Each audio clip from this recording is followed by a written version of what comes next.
Ku danna mana subscribe sannan ku danna alamar ƙararrawa domin samun sababbin shirye-shiryenmu na Kannywood Radio. Fitaccen mawaƙi Nura M Inuwa da shi da fitaccen mawaƙi Umar M Sharif, kamar yadda kuka sani, manya-manyan mawaƙa ne waɗanda ake ji da su a faɗin Afirka, wanda sama da shekara 5 suna performing a cikin mawaƙa na Afirka.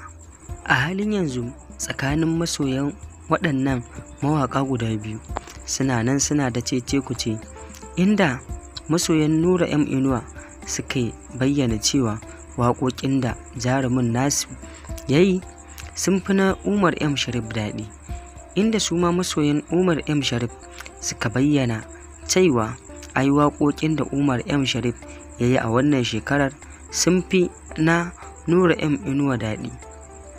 A halin yanzu muna son mu ji ra'ayoyinku game da wannan fitattun mawaƙa guda biyu.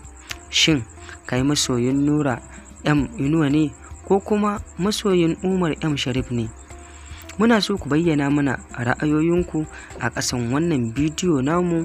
Shin waƙar Nura M Inuwa da ya yi a wannan shekarar ta fi ta Umar M Sharif, ko kuma waƙar M Sharif da ya yi ta wannan shekarar ta fi ta Nura M Inuwa?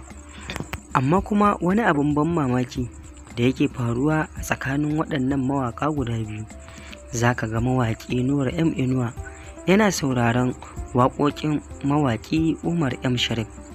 Haka kazalika shi ma mawaƙin Umar M Sharif za ka ga yana sauraron waƙoƙin Nura M Inuwa.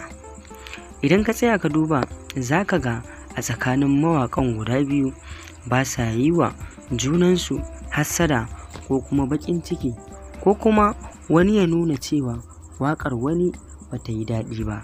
Sai dai a tsakanin mabiyansu za ka ga wani ya ce shi waƙar Nura M Inuwa ta fi burge shi akan waƙar Umar M Sharif. Wani kuma za ka ji ya ce shi waƙar Umar M Sharif ta fi burge shi akan waƙar Nura M Inuwa. Amma kuma duk wanda za ka ji ya ba da hujjar shi, za ka ga ya bayar ne ya bayyana maka cewa ai shi yana sufotar mawaƙin da ya zaɓa ne, ba wai zai nuna maka cewa waƙar wannan mawaƙi ba ta yi daɗi ba, sai dai kawai domin yana sufotar jarumin mawaƙin nashi.